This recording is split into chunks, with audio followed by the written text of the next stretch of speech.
Glória a Deus. Meus amados irmãos, eu quero saudar a todos com a paz do Senhor. Glória a Deus. Eu quero convidar a todos para abrir a sua Bíblia, primeira carta de Paulo aos Coríntios, capítulo de número 3. Porque ninguém pode pôr outro fundamento além do que já está posto, o qual é Jesus Cristo. Glória a Deus. Meus amados irmãos, nós observamos que no versículo anterior, versículo 10, o apóstolo Paulo, ele diz que segundo a graça de Deus, que lhe foi concedida, que lhe foi dada pelo nosso Senhor, ele, como sábio arquiteto, ele constrói, ele edifica. E aí ele vai dizendo que ele colocou o fundamento que é Jesus.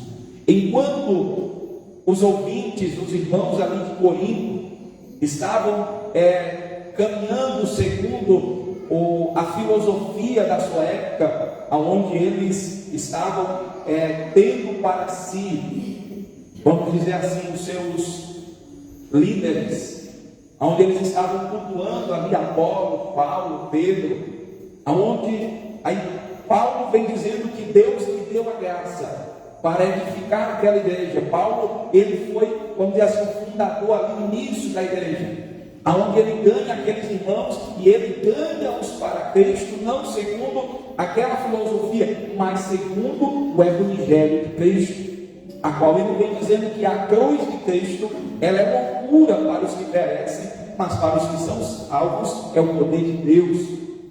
Então nós vamos observando aqui que Paulo vai dizer no versículo 11, porque ninguém pode colocar outro alicerce, eu já pus o alicerce, é Cristo, além do que já está posto, que é Jesus. Ele é a pedra sobre a qual a igreja está edificada. A igreja não está edificada sobre o Pedro, a igreja não está edificada sobre os pastores, missionários, a igreja não está edificada sobre o Papa, a igreja está edificada sobre Jesus. Glória a Deus. E Paulo vai dizer que ele colocou o fundamento, o alicerce correto. Assim, irmãos, nós observamos que todos esses homens que falei, todos morrem. E uma vez que eles morrem, eles estarão na sepultura, os seus corpos, esperando a ressurreição. Porém, Jesus ressuscitou e ele está vivo. Como pode alguém que morre ter poder para sustentar a igreja que atravessa séculos e séculos? Somente aquele que está vivo é quem sustenta. Por isso que o fundamento da igreja, a sustentação da igreja é Jesus Cristo. Seria loucura construir uma casa sobre um alicerce, sobre areia, sobre um alicerce, irmãos, que não tem sustentabilidade. É loucura. E aqueles homens, alguns ali da igreja de Corinto, queriam edificar a igreja sobre, vamos dizer assim, sobre o pensamento mundano, sobre a ideia que eles escolheriam para si os seus líderes. Porém, Paulo diz que ninguém pode colocar outro fundamento. E o que nós estamos vendo, irmãos, é os homens querendo colocar outro fundamento, querendo tirar Jesus. Por isso que de hora e outra dizem que tem que se atualizar a Bíblia. Mas quem é que disse que tem que atualizar a Bíblia? Jesus ou os homens? Os homens. Então os homens querem edificar a igreja segundo as suas próprias vontades, seus próprios entendimentos. Mas Paulo vai dizer que o fundamento que sustenta a igreja não é o homem, não é o mundo, não é a filosofia, não é a sabedoria humana, mas é Jesus Cristo. E aquele que foi crucificado, mas que está vivo para todo sempre. Versículo de número 12 diz assim: e se alguém sobre este fundamento formar um edifício de ouro, prata, pedras preciosas, madeira, feno e palha. Observe, irmãos, que Paulo, ele colocou o fundamento, o alicerce é Jesus. Mas agora os homens vão edificando, os homens vão construindo. E Paulo vai falar que esses homens, eles usam alguns materiais. Quais são esses materiais? Ouro, prata, pedras preciosas, madeira, feno e palha. Nós observamos que os três materiais que Paulo começa citando são materiais, vamos dizer assim, caros, raros, difíceis de você encontrar. Não é em qualquer lugar que você encontra ouro, prata, pedras preciosas. São coisas caras. Então, Paulo está dizendo que aquele que edifica, que constrói, ele precisa construir sobre um material de qualidade. O que isso quer dizer, irmãos? Que Jesus não está procurando quantidade, Jesus está procurando qualidade. Glória a Deus. Assim como os três materiais são raros, os outros três são fáceis de encontrar. Quais são? Madeira, feno e palha. Você encontra em qualquer lugar, você encontra com muita facilidade. Então veja que o Senhor requer de nós que nós possamos edificar a nossa vida sobre um material de qualidade. E por que isso? Paulo vai dizer, versículo 13, ele diz: porque ou a sua obra será mostrada, porque o dia trará a luz, pois será revelado pelo fogo, que provará a qualidade da obra de cada um. Paulo está falando aqui, vamos dizer assim, não de uma forma bem aberta, no sentido de dar um nome, mas Paulo está falando sobre o tribunal de Cristo. O que é o tribunal de Cristo? Nós não vamos falar, até pela questão do tempo, e não é o nosso objetivo hoje, mas só trazendo clareza, a igreja, ela não passará pelo juízo final, a igreja passará pelo tribunal de Cristo. O que é o tribunal de Cristo? Não é para julgar a nossa salvação, se seremos salvos ou não, porque uma vez que nós fomos arrebatados, já indica que nós fomos salvos.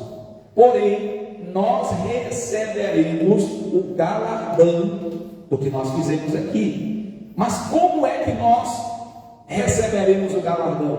Se as nossas obras forem ouro, prata, pedras preciosas, que eu disse que são obras feitas com qualidade. Por isso que até citamos aqui na nossa escola bíblica, quarta-feira, que não adianta você fazer as coisas por fazer. É necessário nós fazermos com a motivação correta. Paulo vai dizer: tudo quanto fizerdes, nós devemos fazer em nome de Jesus, ou para Jesus e para a glória de Deus. Porque, irmãos, tudo que nós fizermos que não é para Jesus e para a glória de Deus, não tem galardão. Será obras feitas com material palha, madeira e feno. Então, por isso que nós precisamos ter cuidado com o que nós estamos fazendo para Deus. Eu faço, eu vou para a igreja, eu oro, eu dou dízimo, eu dou oferta, mas qual é a sua motivação? Até nós citamos aqui dizendo que se, ou na maioria das vezes, a gente faz por medo. Se eu não fizer, Deus vai me castigar. Se eu não fizer, algum mal vai me suceder. E Deus não está se relacionando conosco de uma forma de um Deus carrasco. Deus é um Deus que se relaciona. A Bíblia diz que Deus formou Adão e Eva, colocou-os no jardim, ou formou Adão do pó da terra, forma Eva da costela de Adão, e todos os dias Deus ia na viração do dia para conversar com Adão e Eva. Deus é um Deus que se relaciona conosco, e nenhum de nós nos relacionamos ou gostamos de nos relacionar com alguém pela opressão, obrigados, forçados, com medo. Todos nós nos alegramos em nos relacionar com alguém e a gente faz por amor, por prazer. Então, irmãos, Paulo está dizendo que nós temos que ter cuidado. qual é o material que nós estamos edificando esse edifício. Não é de qualquer jeito. Não é porque sou forçado, não é porque eu sou obrigado. E também tem muitas pessoas que só fazem as coisas se ela aparecer. Ela só faz as coisas se alguém citar o nome dele ou dela. Tem pessoas que não fazem nada se no final não disser, ó, foi fulano que deu, foi ciclana que deu, foi fulano que fez. Porque ela faz não para a glória de Deus, mas para ela aparecer ou para ele aparecer. E nós sabemos, irmãos, que Jesus disse que quando nós dermos com uma mão, nós devemos esconder a outra, para que não veja. Nós não devemos tocar trombeta, porque uma vez que nós tocamos trombeta, não estou dizendo que às vezes é necessário você dizer que fez algo. Tem momentos que você tem que dizer, em alguma situação, que você está, ou muitas pessoas com isso ficam até com medo, quando estão jejuando, né? Vamos dizer assim, o filho, ou a esposa, ou o esposo, aí ele amanheceu e está jejuando. Aí a Bíblia diz que não pode dizer, não é para dizer. Aí ele, às vezes, vamos dizer assim, faz de tudo para o outro não saber que ele está jejuando. Será que se isso é o que a Bíblia está dizendo? Não, irmãos. Tem momentos, por exemplo, a esposa não sabe adivinhar, ela vai perguntar, fulano, você está, vamos dizer assim, você vai tomar café? Aí você vai dizer, não, hoje eu não quero. Às vezes ela vai entender, às vezes ela não entender, mas por quê? Aí você vai dizer, mas isso você está tocando trombeta? Não.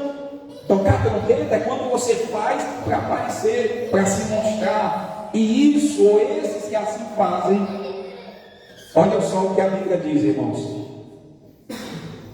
A sua obra será mostrada, porque o dia atrará a luz. Que dia é esse? O dia do tribunal de Cristo. Hoje eu vejo aqui os irmãos, eu não sei se os irmãos vieram aqui hoje com prazer, com alegria, por exemplo. Eu não sei qual foi a motivação que me trouxe aqui, mas naquele dia Deus vai trazer a luz, a tua motivação que está aqui. E se você veio aqui com o desejo de adorar, de servir, de reconhecer que Deus é digno de você tirar um momento do seu dia para cultuá-lo, você vai receber o galardão. Mas se você veio aqui trazido a força, obrigado, ou por alguma motivação contrária, nenhum galardão você vai receber. Por quê? Olha só o que ele diz: pois será revelada pelo fogo, que provará a qualidade da obra de cada um. Veja, irmão, não é obras para salvação. Nós não estamos falando de obras para salvação. São obras feitas que nós receberemos o galardão. O Senhor mesmo disse que com Ele está o seu galardão, e Ele trará para nos galardoar. Então, é sobre isso que estamos falando, e não obras para salvação. Amém? Versículo 14. Se o que alguém construiu permanecer, esse vai receber recompensa. Olha só, irmãos, se você pega o ouro e coloca no fogo, ele vai só purificar, vai só tirar a impureza e vai ficar o ouro puro. A prata, outras pedras preciosas, quando você mexe, trabalha com elas, elas vão dar mais brilho. Porém, se você pega palha, madeira, feno e toca fogo, só fica cinza, não fica nada. Então naquele dia vai se revelar, vai ser mostrado. Então o fogo vai queimar as nossas obras, o fogo do Espírito vai consumir as obras para saber qual é o material que nós construímos. Se ficou, galardão. Se não ficou, olha só o que diz o versículo 15: se o que alguém construiu queimar, esse sofrerá prejuízo, contudo será salvo como alguém que escapa através do fogo. É necessário pontuarmos aqui que muitos utilizam esse texto para justificar a doutrina do purgatório, quando diz: se o que alguém construiu se queimar, esse sofrerá prejuízo, contudo será salvo como que alguém que escapa através do fogo. Mas lembra que eu disse, não estamos falando de obras para salvação. Então não tem nada a ver com salvação. Está falando de obras para serem galardoadas. Quem vai participar do tribunal de Cristo é somente os salvos. Então tem essa teologia bíblica do purgatório, para purgar, para queimar, para tirar, porque Jesus é o sacrifício perfeito, suficiente, e nós não precisamos mais de nada para nos purificar. O sangue dele é suficiente, e nós adentraremos o tribunal para receber os galardões, porque Cristo nos lavou, nos redimiu e nos garantiu essa oportunidade, como está em Romanos 8, 1. Portanto, agora nenhuma condenação há para quem está em Cristo Jesus. Amém? Então, naquele dia vai se revelar. Muitas pessoas que hoje têm muitas obras, a gente olha e diz assim: meu Deus, eu queria ter pelo menos um pouquinho do que fulano faz.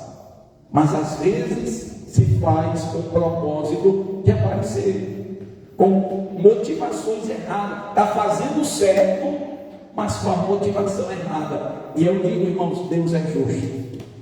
Deixa eu dizer para os irmãos, a Bíblia fala de um levita que estava indo num carro com uns bois, estava sendo levado à arca da aliança.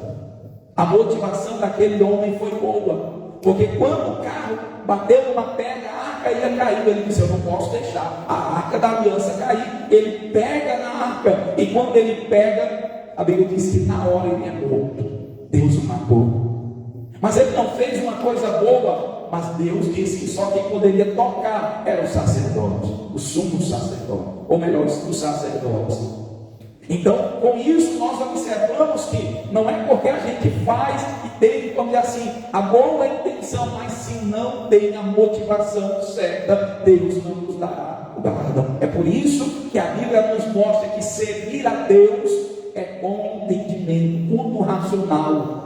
A gente está servindo um Deus que nos dá entendimento para fazer as coisas da forma correta. Amém? Versículo 16. Vocês não sabem que são santuário de Deus e que o Espírito de Deus habita em vocês? Veja, irmãos, que Paulo, ele vai dizer assim: vocês não sabem, como se Paulo estivesse, vamos dizer assim, vocês parecem que não sabem, mas eu vou perguntar. Vocês não sabem que vocês são um templo do Espírito Santo? Então veja, irmãos, que essa casa aqui, ela é um lugar consagrado para o culto, para a adoração a Deus. Mas aonde é que Deus habita? Deus não habita aqui, porque na hora que nós fecharmos as portas, apagarmos as luzes, Deus não fica aqui dentro. Deus, ele vai conosco, porque nós somos um templo do Espírito Santo. Você é a morada do Altíssimo, ele habita em você. Por isso nos leva a entender que muitas pessoas têm uma vida dupla. Na igreja eles são santos, mas lá fora eles andam de qualquer jeito, pensando que aqui a presença de Deus está, e quando a gente sai, Deus não vai. Então Deus é um Deus santo e que habita em nós. Aí Paulo, ele diz isso, irmãos. Paulo é enfático, porque, ou melhor, versículo: não sabeis vós. Será que nós não sabemos, irmãos, que nós somos o templo do Espírito de Deus? Não sabeis vós que sois o templo de Deus e que o Espírito de Deus, ele habita em você? Meus irmãos, isso é motivo de nós, vamos dizer assim, termos uma vida de pureza, de santidade, porque o Espírito de Deus, o Espírito Santo, o Deus vivo, ele habita em nós. Outrora, na antiga aliança, Deus estava ali dentro da arca da aliança, porque assim era a representação da presença de Deus. Quando os filhos de Eli levaram a arca da aliança para o arraial, o lugar da guerra, era dizendo: Deus veio para a guerra, porque a arca foi levada. Mas quando diz que a arca foi tomada, aí a filha, a nora de Eli diz assim: e acabou-te, foi-se a glória de Deus, a presença de Deus foi tirada de Israel. E isso, irmãos, hoje a presença de Deus não está condicionada a uma caixa. Não, a presença de Deus não está condicionada a essas quatro paredes. Está em nós. Onde nós estamos, Deus está. Por isso que eu gosto de ouvir o pastor Paulo Duarte. Ele disse uma coisa que eu achei interessante: quando você for pecar, você não olhe para um lado, para o outro e para frente. Quando você for pensar em pecar, você olhe para cima, porque se você olha para um lado, para o outro, às vezes é um lugar escondido, ninguém está vendo. Mas se você olha para cima, tem um Deus que está vendo. Então nós somos, irmãos, o templo, a morada do Espírito Santo. Ele habita em nós. Aí Paulo diz: vocês não sabem disso? Porque, irmãos, quem sabe, ele santifica-se. Quem sabe que é o tempo de Deus, ele não anda em qualquer lugar. Quem sabe que é o tempo de Deus, ele não fala qualquer coisa. Quem sabe que é o tempo de Deus, ele não vive de qualquer jeito, porque ele sabe que Deus habita nele. Mas Paulo vai mais além, versículo 17. Vocês não sabem que isso é o tempo? Aí ele diz: se alguém destruir o santuário de Deus, Deus o destruirá. Pois o santuário de Deus, que são vocês, é sagrado. Meu irmão, a sua vida foi comprada a preço de sangue. A tua vida foi purificada a preço do sangue de Jesus, o sangue inocente, a qual ele consagrou para que ele habitasse. Então, por isso que Paulo diz: se alguém destruir o santuário de Deus. E como é que nós destruímos o santuário de Deus? Uma é os versículos anteriores, construindo com, vamos dizer assim, com materiais impróprios. Construindo com materiais que serão queimados e ficarão só cinza. A outra é quando nós abandonamos o pecado em nós. Quando nós trazemos sobre nós o pecado. O outro é quando nós vivemos na prática do pecado, quando nós estamos fazendo coisas imorais, indecentes, coisas que mancham a pureza do templo de Deus. Então nós observamos que Paulo diz: se alguém destruir, Deus o destruirá. Pois o santuário de Deus, irmãos, que somos nós, é sagrado. Às vezes a gente tem um temor, uma reverência pelo templo físico, e não temos o mesmo temor pelo templo nosso, o nosso corpo. Por isso que Paulo ele vai dizer que nós devemos conservar irrepreensíveis para a vinda do Senhor corpo, alma e espírito. Alguns dizem: Deus só quer o coração, você tem um coração bom, é o suficiente. Não, Deus não quer, porque não é açougueiro. Deus ele quer o corpo, ele quer a alma e ele quer o espírito, o nosso ser por completo, irmãos. Deus não aceita dividir-nos. Deus vai dizer que o Espírito de Deus que habita em nós tem ciúmes. Ele não aceita dividir a nossa vida. Então nós precisamos entender que nós somos o templo, o Senhor habita em nós. Aí a pergunta é: como está esse templo nessa noite? Aleluia. Como está o templo de Deus na sua vida? está empoeirado, está sujo, não tem mais adoração, não tem mais reverência, não tem mais temor, não tem mais obediência. Como está o templo da nossa vida? Versículo 18 diz assim: não se enganem, se alguém de vocês pensa que é sábio, segundo os padrões desta era, deve tornar-se louco para que se torne sábio. É interessante ver, irmãos, que muitas pessoas se vangloriam, achando que são alguma coisa. Mas Paulo vai dizer que se alguém, não se engane, porque se alguém pensa que é sábio, segundo os padrões desse mundo, tem muitas pessoas que são intelectuais, sabem de tudo, porém não sabem nada de Deus. Não sabem nada de Deus. Sabe por quê, irmãos? Porque o temor do Senhor é o princípio da sabedoria. Então quem tem a verdadeira sabedoria é aquele que reconhece Deus como Senhor, reconhece Jesus como Salvador e Senhor da sua vida. Então nós observamos que Paulo vai dizer, Paulo não está falando aqui, irmãos, para pessoas ímpias. Paulo está se dirigindo aos irmãos de Corinto. Será que na igreja não existem pessoas que estão se gabando, achando que são alguma coisa? Achando que são mais santos do que outros, são mais sábios, são mais entendidos, porque tem isso ou aquilo. Mas no reino de Deus não tem essa questão, essa classificação. No reino de Deus todos são servos. No reino de Deus todos são serviçais do rei dos reis e senhor dos senhores.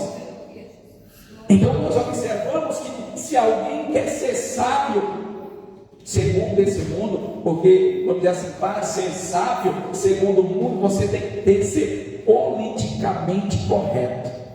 Como é? Falar o que todos falam, da forma que vai agradar a todos, andar na mesma linha que o mundo anda. Você não pode dizer que o pecado é pecado. Hoje está tão complicado você dizer o que a Bíblia diz. Então, se você quer ser sábio, é aquele que procura as palavras mais agradáveis, que não confronta o pecado das pessoas.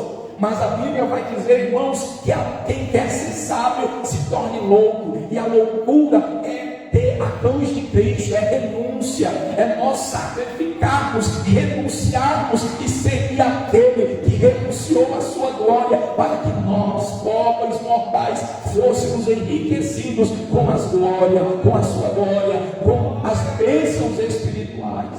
Glória a Deus.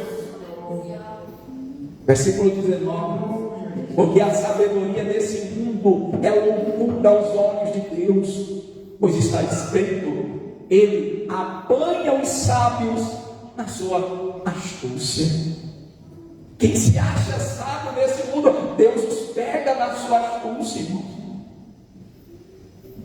Por exemplo, o homem pensa que é tão sábio, por exemplo, que às vezes, conversando esse dia com o irmão Geraldo, ele dizendo que tem um médico aí, se você disser que é Deus, que Deus vai abençoar, que Deus vai usar, ele repreende. Ele diz, não, é a minha sabedoria, eu que estudei, é meu remédio, né? Mas nós sabemos que Deus é quem dá a sabedoria, é Deus quem dá a capacidade ao homem. Já pensou, irmãos, se Deus tirasse de nós a inteligência, o raciocínio faria como Nabucodonosor, que olhou para o seu rei e disse, tudo isso aqui foi eu que fiz. Deus disse, foi? Pois agora tu vai lá no mato, tu vai comer capim, as unhas vai crescer, os cabelos vão crescer, olha, vai cair sobre você, para você entender que não é você, é Deus. Então a sabedoria desse mundo é loucura para Deus, porque a sabedoria desse mundo quer sempre desfazer de Deus, menosprezar. Esses dias ouvindo aí uma pessoa aí nas redes sociais que diz do satanismo, ele dizendo que as pessoas, os jovens, precisam estudar mesmo, porque eles precisam se libertar do jugo da religião, do cristianismo, que na verdade não é a religião em si, ele quer falar do cristianismo, porque, irmão, Jesus disse, conhecereis a verdade, e a verdade vai libertar o homem. Então eles querem que o homem conheça a sabedoria do mundo. que desfaz de Cristo, que menospreza o Cristo, ou os princípios que ele estabelece, mas nós reconhecemos que a loucura de Deus é mais sábia do que a sabedoria desse mundo. Então, versículo 20 diz: e também o Senhor conhece os pensamentos dos sábios, e sabe como são fúteis, como são nada, como não tem nenhum amor, não tem significado. Então, irmãos, nós vemos que Paulo, ele está, vamos dizer assim, contrapondo aquilo que estava predominando na igreja de Corinto. E os irmãos que lembram como nós iniciamos, qual era o pensamento dos irmãos de Corinto? Assim como, vamos dizer assim, o hobby daquelas pessoas era ir para a praça pública, e lá os sábios, os filósofos, eles começavam a debater assuntos. Aí alguém olhava para um deles e dizia assim: eu sou desse aqui, sou desse partido aqui, vamos dizer assim, sou do partido de João. Outro via que José falava melhor, tinha uma explicação melhor, eu sou do partido de José. Aí quando eles vêm para a igreja, eles trazem isso. Quem prega melhor é João, quem prega melhor é fulano. Então eu sou do partido daquele, daquela. Se hoje é fulano que vai pregar, eu não vou, porque ele não sabe. Quem sabe pregar é fulano e tal. Então Paulo está trazendo aqui que essa sabedoria que rejeita o Cristo crucificado, que não divide, mas que ajunta, Paulo está contrapondo esse pensamento que estava dividindo. Por isso, irmãos, não sou contra ninguém admirar pregador, cantor, pastor, irmã fulano e tal. Cada um tem, vamos dizer assim, se identifica com alguém. Porém, nós não podemos colocar essa pessoa e dizer: só quem prega é fulano, só quem canta, só quem ora e faz acontecer fulano. No reino de Deus não tem isso, porque quem usa é Deus, quem fala é Deus, quem levanta é Deus, quem cura é Deus. Então no reino de Deus não tem divisão, irmãos. Versículo 21. Portanto, ninguém se glorie em homens, porque todas as coisas são de vocês. Versículo 22. Seja Paulo, seja Apolo, seja Pedro, seja o mundo, a vida, a morte, o presente, o futuro, tudo é de vocês, e vocês são de Cristo, e Cristo de Deus. Então não tem partidarismo na casa do Senhor. No reino de Deus não tem isso, não. Eu só vou se for o pastor fulano de tal. Eu até disse aí que na igreja tem os 3 grupos, né? Que muitas pessoas citam isso. Tem o grupo do pastor que foi embora, tem o grupo do pastor que está, e tem aqueles que é do pastor que ainda virá. Mas no reino de Deus não deve haver isso. No reino de Deus, a gente tem que Deus usa um para plantar, outro para regar, outro para colher, mas quem dá o crescimento é Deus, quem abençoa é Deus. Nós somos apenas instrumentos no reino de Deus. Então, se nós quisermos construir do jeito que Deus quer, nós devemos construir com a motivação certa. E qual é a motivação certa de trabalhar na igreja, de edificar o santuário de Deus, irmão? Qual é a motivação certa? É a glória de Deus. Glória a Deus. Eu até digo, irmão, cuide do seu marido para a glória de Deus. Lave a sua louça na sua casa para a glória de Deus. Trabalhe, limpe a sua roça para a glória de Deus. Aonde você estiver, faça tudo, não para aquele que está superior a você, mas faça a Deus, para Deus. Porque se eu faço para Deus, eu faço melhor, e eu recebo o galardão. Então, a primeira motivação tem que ser a glória de Deus. E quando a glória de Deus é a nossa motivação, irmão, não vai haver partido, não vai existir ninguém querendo ser mais importante que o outro na igreja. Se tudo é para a glória de Deus, então ninguém vai querer te fazer para se aparecer, para ser melhor, para ser mais bonito, né? Não, cada um vai dar o seu melhor, fazendo para que a glória de Deus apareça. E quando a glória de Deus aparece, o homem desaparece. João Batista diz: importa que ele cresça e eu diminua. Então, se nós todos, irmãos, somos possuidores de todas as coisas em Cristo, por que nós vamos entrar numa disputa de partidarismo dentro da igreja? Se tudo é nosso, e nós somos de Cristo, e Cristo é de Deus, por que a gente vai brigar? Por que a gente vai se dividir? Se tudo é nosso, tudo é nosso. Você viu? Porque o filho mais velho que ficou em casa, ele também estava perdido. Muitos que saíram se perderam, mas também os que estão dentro se perdem. Por quê? Porque ele disse assim: meu pai, tanto tempo que eu estou aqui, eu nunca te abandonei, sempre te servi, sempre fui fiel, mas tu nunca me deste um cabrito para me alegrar com os meus amigos. E o pai disse: meu filho, tudo que eu tenho é teu. O problema é que nós achamos que Deus faz acepção, que Deus usa fulano, ciclano, mas eu fico de escanteio. Mas se eu entender que tudo que Deus tem, irmão, se você buscar, se você se colocar na posição, Deus vai usar você, Deus vai fazer na tua vida, Deus vai abençoar você, porque tudo que Deus tem é para nós. E nós somos de Cristo, Cristo de Deus, e assim nós vivemos para a glória de Deus. Amém? Nós vamos